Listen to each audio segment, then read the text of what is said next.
নমস্কার, আমার নাম দীপক আর আপনারা দেখছেন রাজনীতির সাতকাউন। আজকে আমাদের সাথে আছেন কংগ্রেসের নেতা সৌম্য আইচ রয়।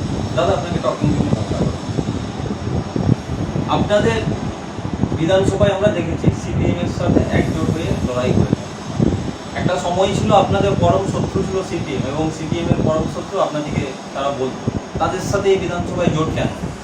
না দেখুন, পরম শত্রু রাজনৈতিকভাবে নিশ্চয়ই ছিল, এ বিষয়ে কোনো সন্দেহ নেই। আমরা পশ্চিমবাংলায় 34 বছর এবং তার আগের থেকে দীর্ঘদিন ধরে বাম এবং কংগ্রেসের সাথে সরাসরি লড়াই করছি রাজনৈতিক মাধ্যমে।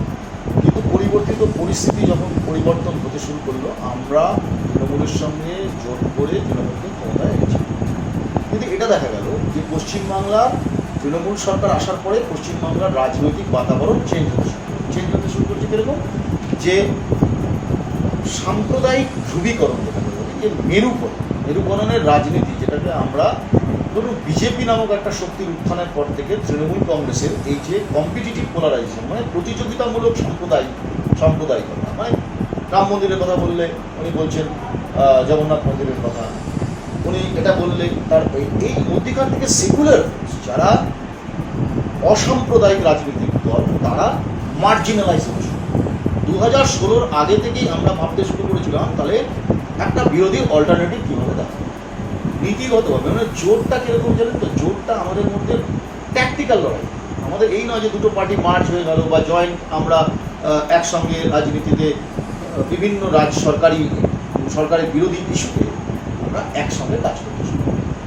কিন্তু এটা ঠিক যে রাজনীতির ময়দানে আমাদের অনেক বিভেদ থাকলেও সরকার বিরোধিতার প্রশ্নে তৃণমূলের যে সমস্ত নীতি এবং কার্যকলাপ, তার বিরুদ্ধে বাম এবং কংগ্রেস এক জায়গায় এসে মানুষকে একটা ভায়াবল অল্টারনেটিভ দেওয়ার চেষ্টা করছে।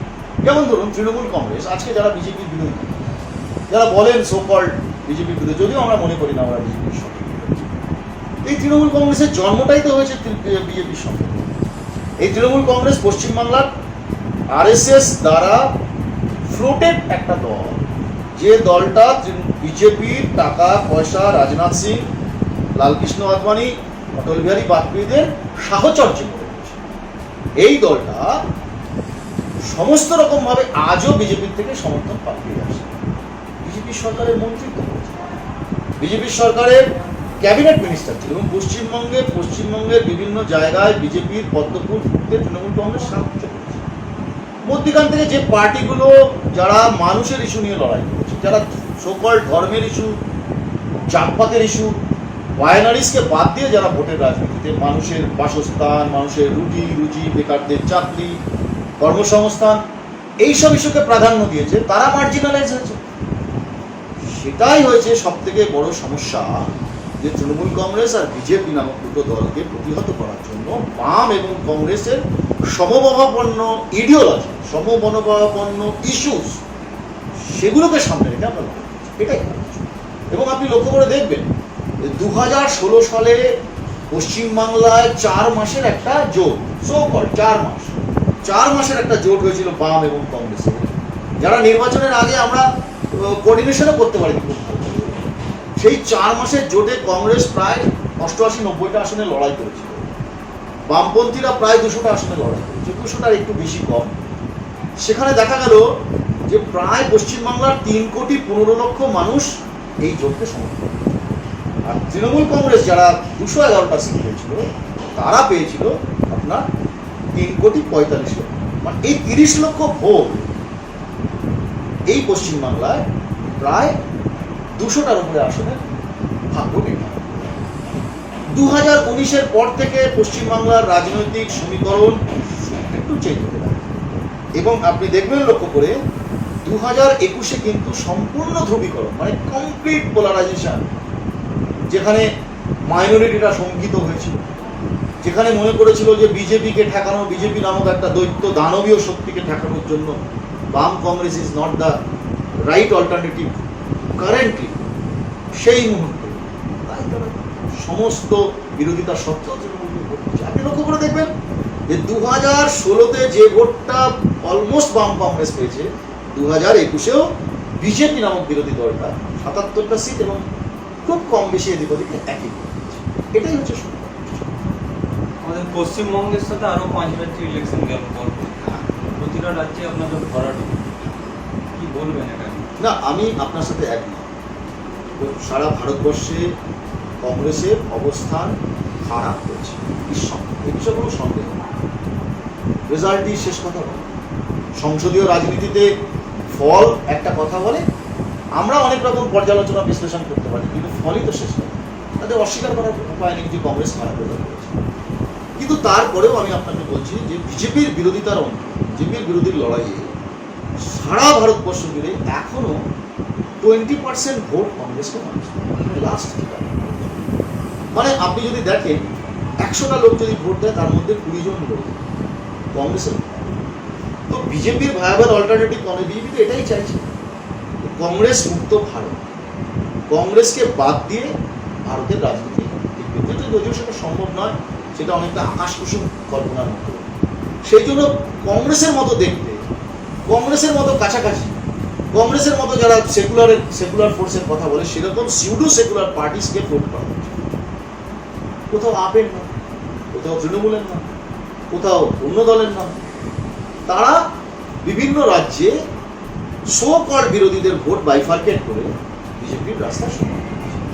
সাম্প্রতিক ইলেকশন যেমন গোয়া, ত্রিপুরা, পাঞ্জাব, এইসব জায়গা দেখলে আপনি বুঝতে পারবেন যে স্লাইট মার্জিন 500, 1000, 1500 ভোট পেয়ে বিজেপির জয়লাভ করছে, কংগ্রেসের ভোট। আমাদের ক্রস রোডে আমরা দাঁড়িয়ে আছি, আমাদের অসুবিধা হয়েছে, কিন্তু মানুষকে আমরা সেই সময় বোঝাতে পারছি। এখন বুঝতে শুরু করে যান যে ইয়েস, বিজেপি নামক দানবীয় শক্তির বিরুদ্ধে লড়াই একমাত্র আপসহীন সংগ্রাম দিতে পারে, তার নাম কংগ্রেস। তাই কংগ্রেসের কনসলিডেশন বাড়ছে, আমরা নিশ্চয়ই এই জায়গাগুলো অ্যাড্রেস করার চেষ্টা করছি। ভারতবর্ষের প্রায় প্রতিটা রাজ্যেই আপনাদের সংগঠন কিন্তু অতটা মজবুত না, বর্ষার জলের মতো ভাঙা অবস্থায় পড়ে। দেখুন কি বলবেন? কংগ্রেসের সংগঠন, আপনাকে বলি একটা সময় ছিল কংগ্রেস একটা দল, যে দল সারা ভারতবর্ষের স্বাধীনতার আগে এবং স্বাধীনতার পরে ভারতবর্ষের দীর্ঘদিন শাসন করেছে। তো মানুষের মধ্যে এটাও তো হয়েছে যে শতাব্দী প্রাচীন একটা দল, তার কিছু রিফর্মস দরকার হয়, তার কিছু পরিবর্তন প্রয়োজন হয়। অনেক নতুন দল তৈরি হয়েছে, কংগ্রেস ভেঙেই তৈরি হয়েছে, এবং তারা রিজনাল বেসিসে বা আঞ্চলিক ভিত্তিতে তারা কিছু কিছু সফলতা পেয়েছে। আবার এটাও ঠিক, সেই সফলতার সঙ্গে সঙ্গে সেই দলগুলো আদর্শহীনতার কারণে উবেও গেছে। আপনি যেমন ধরুন জনতা পার্টি, আপনি ধরুন কেসিআরের পার্টি, আপনি ধরুন কোনোদিন তামিল ম্যানলা কংগ্রেস, একটা সময় বই করে জিতেছিল তামিল, প্রায় আমি যদি খুব ভুল না করি 21-22 জন পার্লামেন্টের সদস্য পেয়েছিল, এবং সেই দলগুলো আস্তে আস্তে ডেসিমিনেট করে। তো কংগ্রেস একটা ধারা, তো তার থেকে লোক চলে যায়, আবার বহু লোক জয়েন করে আসে। যেমন ধরুন এটা দেশ লাগে, মানুষকে দেখবে ধরুন জ্যোতিরাদিত্য সিন্ধিয়া চলে গেল, কংগ্রেসকে মানুষ সবাই বলে বহির করে খেতে, কিন্তু কানাইয়া কুমারের এন্ট্রি বা অন্যান্য যারা রাজনৈতিক দল থেকে আসছে কংগ্রেসের মধ্যে দেখুন, বিরোধী সরকারের 10 বছর বিরোধিতায় থাকলে একটা দলের অনেক সমস্যা আছে। সমস্যা কি? মানুষ আসতে কম চায়, তাকে একটু স্ট্রাগল করতে হয়। স্ট্রাগল তো আমরা করেছি। 77 সালে ইন্দিরা গান্ধী হেরে যাওয়ার পরে সেই সময় কংগ্রেস আবার ঘুরে দাঁড়ানোর জন্য লড়াই করেছে এবং 80তে ক্ষমতা এসেছে। আমাদের রাজীব গান্ধী হেরে যাওয়ার পরে আবার নরসিংহ রাও সরকার ক্ষমতা এসেছে। নরসিংহ রাও হেরে যাওয়ার পরে আবার অটল বিহারী বাজপেয়ীর পরে আবার ইউপিএ 10 বছরের সরকার দিয়েছে আমরা। তো এটা একটা ভিসিয়াস সাইকেল। মানুষ মাঝে মাঝে তার দৃষ্টিভঙ্গি পরিবর্তন করেন, কংগ্রেসের বাইরে আসেন, এবং তার ফলশ্রুতি যখন তিনি দেখতে পান আজকে 10 বছরে সারা ভারতবর্ষের মানুষ বুঝতে পারছেন, তাদের উপলব্ধি করতে পারছেন, তাদের জীবনের সংগ্রামের মধ্যে উপলব্ধি করতে পারছেন যে কংগ্রেসের 2014 সালের সরকারটা চলে যাওয়ার পরে আজকে 8 বছরের উপলব্ধি, তাই মানুষ আবার বুঝতে শুরু করেছেন কংগ্রেসের। আপনার মতে 2024-এ কি আবার কংগ্রেস দেশে আসবে? নিশ্চয়ই আসবে কংগ্রেস। দেখুন, কংগ্রেস হেরে যাওয়াটা কংগ্রেসের ক্ষতি থেকেও, মানে আমি একজন সাধারণ মানুষ হিসেবে, আপনি একজন সাধারণ মানুষ হিসেবে বলছেন, আপনি একজন জার্নালিস্ট, আপনাকে বলছি যে কংগ্রেস হেরে যাওয়া মানে কংগ্রেস হেরে যাওয়া না, কংগ্রেস হেরে যাওয়া মানে দেশ হেরে যাওয়া। আপনি 8 বছর আগে একটা সরকার, আপনি আপনার সোশ্যাল সিকিউরিটি নিয়ে কতটা চিন্তা করেন? আপনি কখনো চিন্তা করেছেন যে আপনার জীবনের সিকিউরিটি থাকবে কি না? আপনি অনেক বিরোধিতা ছিল কংগ্রেস সম্বন্ধে, কংগ্রেসের উপরে আপনার অনেক রাগ থাকতে পারে, কিন্তু কখনোই এটা ভাবেননি যে কংগ্রেস দেশ বিরোধী কোনো কাজ করে, কংগ্রেস আপনার জীবন জীবিকার বিরুদ্ধে কোনো কাজ করে। যেমন ধরুন 100 দিনের কাজ বলুন, গরিব মানুষের কাজ, গ্রামীণ রোজগার যোজনা, pension scheme, zero balance account, so called so and so fourth, কৃষি বিমা, ভারতবর্ষের কৃষি, ভারতবর্ষের স্বাস্থ্য, ভারতবর্ষের চিকিৎসা, ভারতবর্ষের কর্মসংস্থান, এই নিয়ে ডক্টর মনমোহন সিংয়ের সরকার একটা বৈপ্লবিক যুগের সূচনা করেছে। কিন্তু আজ যারা অনেক কথা বললো যে কংগ্রেস পারছে না, কংগ্রেস খারাপ, এই যে পেট্রোল ডিজেলের দাম, গ্যাসের দাম, 12টা সিলিন্ডার ফ্রিতে দেওয়া, মানুষের হিসেবে মোটামুটি ঠিকঠাক রাখা, $115 ব্যারেল প্রতি দাম হয়ে যাওয়ার পরেও আমরা 74 টাকায় পেট্রোল দেওয়া, 54 টাকায় ডিজেল দেওয়া, সাবসিডি দেওয়া, গরিব মানুষকে বাঁচিয়ে রাখা। আজ কি হচ্ছে? 8 বছর পরে আপনি দেখতে পাচ্ছেন যে আপনার সামনে পরিষ্কার অন্ধকার, মানে আপনার যেটা সব থেকে বড় সিকিউরিটি, যার পেছনে কোনোদিন সরকারের কোনো মজা, একটা সিম্পল উদাহরণ দিচ্ছি, LIC, লাইফ ইন্স্যুরেন্স, যে দেখে কে সাথ ভি, যে দেখে কে বাদ। আজকে LIC কি অবস্থা? আপনার LIC you are not sure. BSNL বলুন, আমি আপনাকে $500 বিলিয়ন পিছিয়ে চলে গেলাম, মানে ডেট গত 45 বছরে সব থেকে বেশি ডেট। ক্ষুধার ইন্ডেক্সে দেশটা পাকিস্তান বাংলাদেশের থেকেও পিছিয়ে। 100 জনের মধ্যে 25 জন মানুষ একবেলা খেয়ে থাকে। আপনি আপনার সেফটি বেল্ট, মানে যেটাকে বলি আপনার সেফটি বেল্ট, সেই সেফটি বেল্টটা ছিঁড়ে গেছে।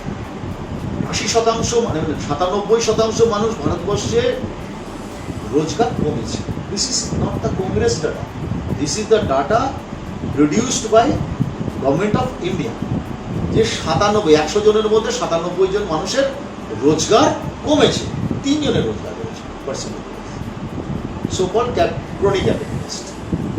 তাহলে মানুষগুলো যাবে, সরকার তো পারফর্ম করার জন্য, সরকার তো মন্দির বানার জন্য। আজকে আপনি রেল বলুন, বেল বলুন, সেল বলুন, সেখানে কারোর চাকরি নিশ্চিত। আপনি জানেন যে এই মুহূর্তে এমন ডিজাস্ট্রাস অবস্থা গত 8 বছরে, BSNL, ভোডাফোন, MTNL, আপনি তার সাথে দেখুন এয়ার ইন্ডিয়া, তার সাথে দেখুন আপনি ভারত হেভি ইলেকট্রিক্যালস লিমিটেড, আপনি তার সাথে হ্যাল, হিন্দুস্তান অ্যারোনটিক্স লিমিটেড, প্রত্যেকটা company, Yes Bank, Punjab National Bank, State Bank, all are incurring loss. Export কমছে, ইম্পোর্ট কমছে। ভক্সওয়াগন যারা বলতো স্কিল ইন্ডিয়া, যারা বলতো আত্মনির্ভর ভারত, এই ভারত থেকে বিদেশি কোম্পানিগুলো, আমরা ভক্সওয়াগনকে নিয়ে এসেছিলাম, আমরা হার্লি ডেভিডসনকে নিয়ে এসেছিলাম, এই কোম্পানিগুলো চলে গেছে।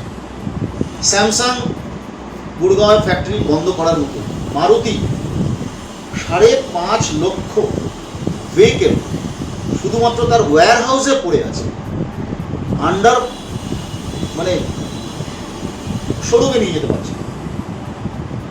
ইনকারিং loss, ইনকারিং sell loss.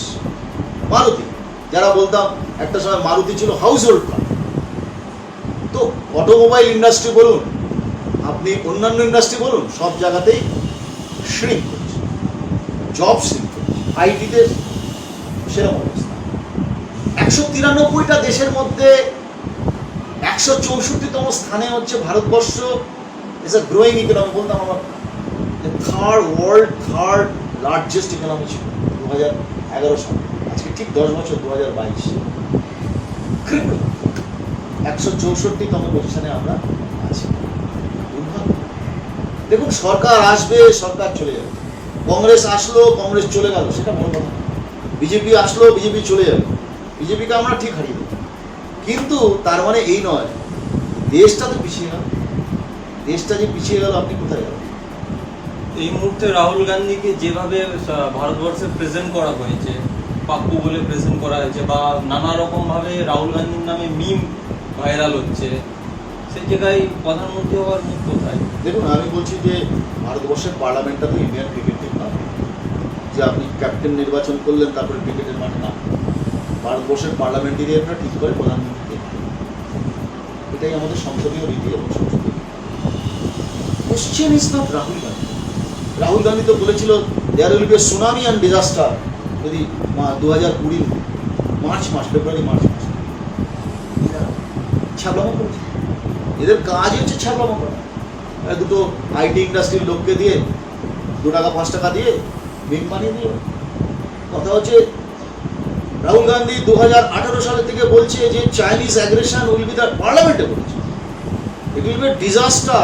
China and Pakistan having their own agenda in Ladakh and Arunachal Pradesh. Bunker বানিয়েছে। রাহুল গান্ধী তো বলেছিল যে আপনারা ডোকলামে ইমিডিয়েট অ্যাকশন নিন। Is Modinomics of hell, half diplomacy of hell. তো রাহুল গান্ধীকে ওরা তো পাপ্পু বলবেই, কারণ রাহুল গান্ধী তো ওদের কথা মতো রাম মন্দিরের কথা বলে না, তো মানুষের রুজি রোজগার, ভারতবর্ষ কি কঠিন সময়ের মধ্যে দিয়ে যাচ্ছে সেগুলো বলে। তো সত্যি কথা বলতে কি জানেন তো, এটা দৃষ্টিভঙ্গি। আপনার দৃষ্টিভঙ্গি যদি হয় সস্তার রাজনীতি করা, আপনার দৃষ্টিভঙ্গি হয় মানুষকে ঝাঁসা দেওয়া, জুমলা দেওয়া, আপনার দৃষ্টিভঙ্গি যদি হয় দেশের সিরিয়াসনেস থামাতে, তাহলে আপনি কাউকে রিডিকিউল করতেই পারেন। ইটস নট লাইক আপনি কাউকে রিডিকিউল করলেন তাতে তার ওজন বা গুরুত্ব কমে না। গুরুত্ব তো বাড়বে আপনি কি পারফর্ম করলেন, হোয়াট ইজ ইউর পারফরমেন্স। 8 বছর পরে তো মানুষ জিজ্ঞাসা করছে যে বুলেট ট্রেনটা হলো কিনা। 8 বছর পরে তো মানুষ জিজ্ঞাসা করছে স্মার্ট সিটি কটা হলো। 8 বছর পরে তো মানুষ জিজ্ঞাসা করছে ইনভেস্টমেন্ট কত এলো। 8 বছর পরে মানুষ তো জিজ্ঞাসা করছে স্কিল ইন্ডিয়ার কাছে গঙ্গা নমামি গঙ্গেতে কত কিলোমিটার গঙ্গা সাফ। So they doesn't have any marksheet to prove their performance. So love jihad, Pakistan, Rahul Gandhi, Pandit Nehru, Indira Gandhi, this are all bullshit. শুধু নজর ঘোরানোর চেষ্টা। আর কটা ওই সাংবাদিক আছে, কটা সিনেমা আর্টিস্ট আছে, ওদেরকে দিয়ে সব করিয়ে দিচ্ছে। তারাও হর হর মোদি, ঘর ঘর মোদি করছে। কাশ্মীরি পণ্ডিতদের নিয়ে দেখলেন না কত বড় বড় কথা, কাশ্মীর ফাইলস বানিয়ে দিল। সারা ভারতবর্ষ কাশ্মীর ফাইলস দেখলো, হই করলো মোদি। মোদিজি বিরাট কাজ করেছে, 370 ধারা অমুক তমুক হ্যান ত্যান, কোটি টাকা রোজগার করে দিয়ে ব্যাংককে গিয়ে ফুর্তি করছে, আর এদিকে কাশ্মীরের পণ্ডিতরা মার খেয়ে মরে যাচ্ছে। হাজার কাশ্মীরি পণ্ডিতরা কিচ্ছু করলো না তাদের জন্য। 10 বছর বসে শুধু কাশ্মীরি পণ্ডিতদের নিয়ে রাজনীতি করলো, মাইনরিটি হিন্দুদের নিয়ে রাজনীতি করলো। পারফরমেন্স খোঁজার কেউ নেই, কাশ্মীরি পণ্ডিতরা কাছে। রাহুল ভাটের স্ত্রী বলছে আপনার হিম্মত থাকলে আপনি কাশ্মীরে আসুন, উইদাউট সিকিউরিটি তারা দিন। So when it comes about the performance of a government, তখনই রাহুল গান্ধী, পাপ্পু, তখনই সব বুঝে গেছে। সিএনআরসি নিয়ে বললো হিন্দু, হিন্দুদের মশে। আরে কে দায়িত্ব দিয়েছে হিন্দুদের মশে? 800 হিন্দু পরিবার পাকিস্তান থেকে পার্সিকিউট হয়ে এসেছিল, আবার ফিরে চলে গেল। কেউ জিজ্ঞাসা করার শুধু রাজনীতি, ভোট শর্ত। এই মুহূর্তে আপনাদের কেন্দ্রীয় কমিটিতে প্রেসিডেন্ট পদ নিয়ে একটা অন্দর কোন্দল চলছে। যদি কেন্দ্রীয় কমিটিতে এরকম অন্দর কোন্দল চলে, সেক্ষেত্রে কিভাবে সংগঠনকে এগিয়ে নিয়ে যাবেন? আমাদের পার্টির প্রতি আপনাদের অসীম আগ্রহ, তাতে আপনাদের ধন্যবাদই জানাই। হ্যাঁ, সত্যি রাজনৈতিক দলের ওপেন দল, হাইলি ডেমোক্রেটিক পরপর প্র্যাকটিসে চলে, ওগুলো তো থাকে অ্যাসপিরেশন সবার। আমিও চাই সভাপতি হতে, আমার নেতাও চাই সভাপতি হতে, আর নেতাও চাই সভাপতি, সবাই ইচ্ছে কার নেই। তাতে মন কষাকষি আছে, তবে মনোমালিন্য আছে, মতান্তর আছে, কিন্তু মনান্তর নেই। আমাদের লাইন খুব স্পষ্ট। আরএসএস বিজেপির ডিভাইসিভ পলিসির বিরুদ্ধে তোমরা যদি থাকতে লড়াই করতে চাও থাকো, একজন সৈনিক নিয়ে আমরা লড়াই করবো। দলের নীতি আদর্শের বাইরে যদি কেউ থাকে তাহলে we can go. Rahul Gandhi পরিষ্কার করছে, doors are open for them. They can go and have their thing in other corner. আমরা অ্যালাউ করতে পারি। আমাদের লড়াইটা অনেক বড় লড়াই। 100 বছর পূর্ণ করছে আরএসএস। 1925 সাল থেকে 2025 সাল আসছে। They are having their own agenda of Hindu communalisation in this India. So আমাদের সরকার পরিষ্কার পরিচ্ছন্নভাবে এই বিরুদ্ধে লড়াই করবে। এটা মূল প্রশ্ন হচ্ছে, দেখুন গোষ্ঠী সংঘর্ষ লড়াই কাদের নিয়ে? আমাদের পার্টিতে তো বিজেপির মতো ওই মার্গদর্শক মণ্ডলীকে অটল বিহারী বাজপেয়ী লালকৃষ্ণ আদবানিকে ফেলে দেওয়া হয় না, মুরলী মনোহর যোশীকে ফেলে দেওয়া হয় না। আমাদের পার্টিতে যুবক, আমাদের পার্টিতে লড়াই আছে, কিন্তু ইউথদেরও কাজে লাগানো হয়, সিনিয়রদেরও কাজে লাগানো হয়। হ্যাঁ, আমাদের পার্টিতে প্রকাশ্যে আসে, অন্যদের ক্ষেত্রে সেটা বন্ধ দরজার মধ্যে। আপনি পশ্চিমবঙ্গের বিজেপিকে দেখুন, বহুধা বিভক্ত, কিন্তু কোনো দুর্ভাগ্য কোনো জার্নালিস্ট সেটা নিয়ে কথা বলে কংগ্রেসের গোষ্ঠী করে। যাকে ঠিক আছে, তার সাথেও তো কংগ্রেস আমরা পারফরমেন্সে পারবো। আমরা বলি যে আপনারা আমাদের দলের সভাপতি কে হবে, পারফরমেন্স আপনি না বলে আপনারা দয়া করে আমাদের নিয়ে পর্যালোচনা করুন, চুলচেরা বিশ্লেষণ করুন আমরা কি কাজ করেছি। 10টা বছর ভারতবর্ষের সরকারে থাকাকালীন আমরা ডক্টর মনমোহন সিংয়ের নেতৃত্বে কি কি কাজ করেছি আর কি কি কাজ করতে পারিনি সেই নিয়ে আলোচনা করলে আমরা খুব খুশি হব। আপনি ভাবুন, আমরা রাইট টু ইনফরমেশন অ্যাক্ট দিয়েছি, যার জন্য আজকে আপনারা যাকে খুশি প্রশ্ন করতে পারেন, লিখিত প্রশ্ন, ডিএম, এসপি। মোদী সরকার এসে প্রথমেই করলো কি, তার একটা লিমিটেশন করে দিল যে এইসব জায়গাগুলোতে প্রশ্ন করা যাবে।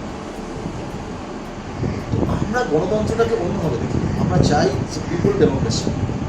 এরা মনে করে না, এরা ইলেকটেড অটোক্রেসি, নির্বাচিত স্বৈরাচারে বিশ্বাস। ইটস ইলেকটেড অটোক্রেসি, নির্বাচিত স্বৈরাচার। আমাদের রাজ্যের মাননীয় মুখ্যমন্ত্রী মমতা ব্যানার্জি, উনি কংগ্রেস বিহীন উনি প্রধানমন্ত্রী হতে চাইছেন, এটা নিয়ে কি বলবেন? আমার বাবার ভাগ্য ভালো যে উনি বলেননি যে ইউএনওতে উনি সেক্রেটারি জেনারেল। এখন উনি আমি জানি না, ইচ্ছে হতে পারে। এসব কাঁঠালের আমসত্ব মোটা কথা বলে তো লাভ নেই। আমি যদি এখন বলি যে তৃণমূল পশ্চিমবঙ্গে কোনো ব্যাপারই না, তৃণমূল ফালতু, তৃণমূলের কোনো ক্ষমতা নেই, সেটাও যেমন ফালতু। একথা বলা ফালতু। কংগ্রেসবিহীন বিরোধী দল করবে, যার 3% ভোট নেই সারা ভারতবর্ষে। কিন্তু গোয়াতে গেছিলেন বিরোধী দল করতে, নিজের নাক কেটে অন্যের যাত্রা ভঙ্গ করতে গেছিলেন, বিজেপিকে জেতানোর রাস্তা করে। ত্রিপুরা সে দায়িত্ব নিয়ে নিচ্ছে দেওয়া। বিজেপির এক একটা আউটফিট।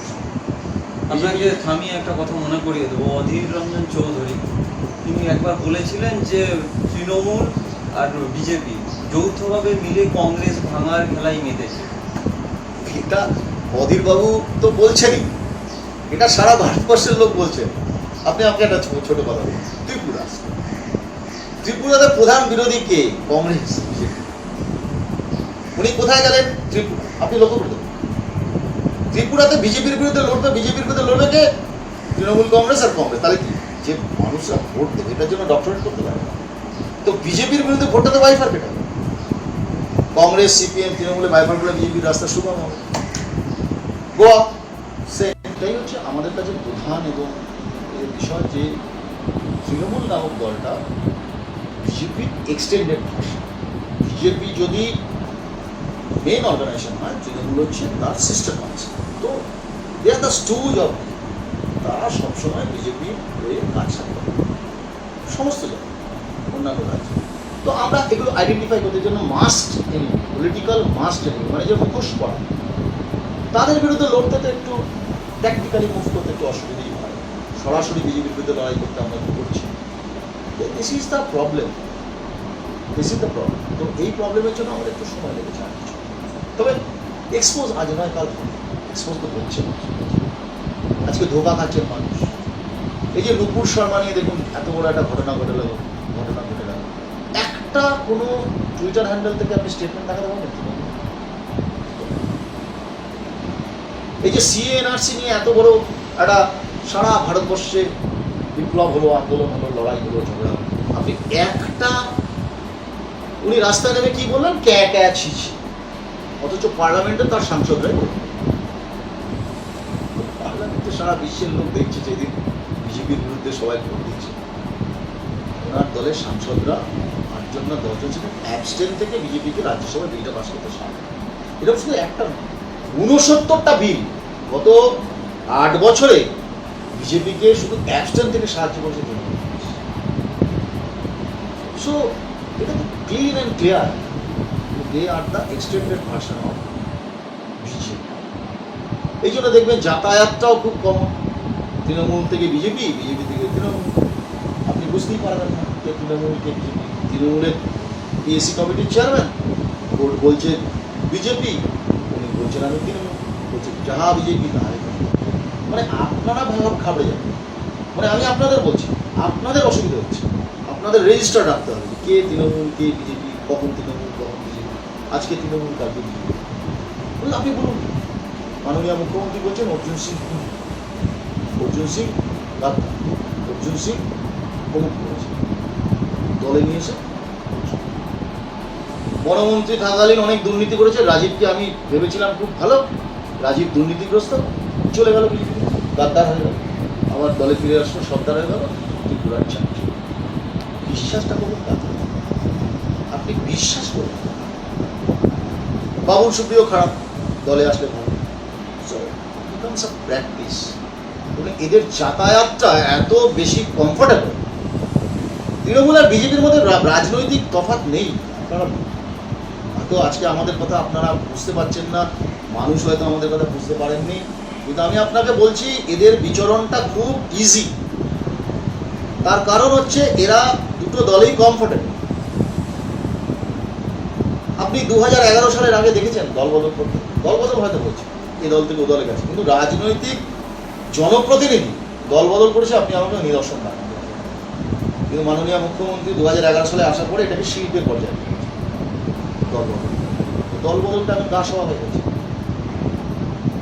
দেখুন আবার বিজেপির সব জেতা সমস্ত লোকজন আবার এখন মিস কল দিচ্ছে, চলে আসছে।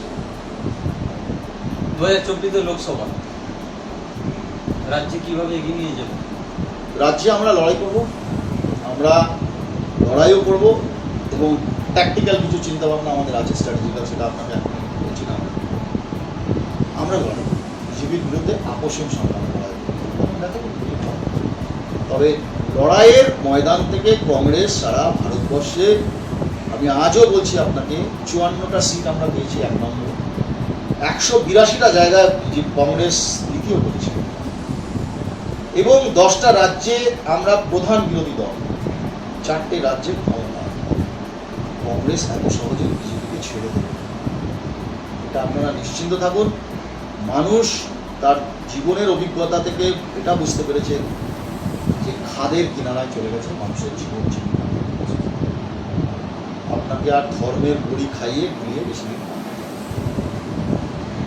আপনি কাজ চাইলে এখন মসজিদের তলায় শিবলিঙ্গ খুঁজবে, আর দাদা বলবেন মন্দির করো, দিদি বলবেন জগন্নাথ মন্দির করো। এই যে বলছি কম্পিটিটিভ পোলারাইজেশন, প্রতিযোগিতামূলক পোলারাইজেশন করে মানুষকে ঘুরিয়ে রাখা আর বেশি দিন সম্ভব হবে না। 11 বছরে দিদি রাজ্যটাকে শেষ করেছেন, 8 বছরে দাদা দেশটাকে শেষ করেছেন।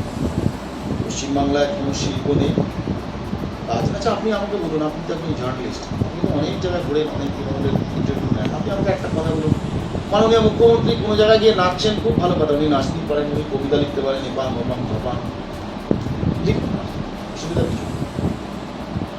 নিরলস সাহিত্যের জন্য তিনি পুরস্কার পেতে পারেন, নোবেল পেলে আরও ভালো হয়, আমার তো গর্ব হবে উনি নোবেল পেয়েছেন। উনি ছবি আঁকতে পারেন, বহুমুখী প্রতিভার একজন নেত্রী, শুধু মুখ্যমন্ত্রিত্বটা করতে পারেন। মুখ্যমন্ত্রিত্ব করার জন্য যে পারফরমেন্স দিতে হয় সেটা দিতে হবে। রাজ্যের আইন শৃঙ্খলা তলানিতে, রাজ্যের হিউম্যান ট্রাফিকিংয়ে এখন সাংঘাতিক অবস্থা, রাজ্যের মহিলা এবং শিশু পাচারে উপরের দিকে নাম, এনসিআরবি রিপোর্ট 2019-এর পরে যায় না। পশ্চিমবঙ্গে আপনি একটা কারখানার নাম বলুন, বা ছবি দেখান যেখানে মুখ্যমন্ত্রী একটা সেফটি পিনের কারখানার দেখান যে মুখ্যমন্ত্রী ফিতে কেটে উদ্বোধন করেছেন একটা সেফটি পিনের কারখানা, আপনি দেখিয়ে দিন।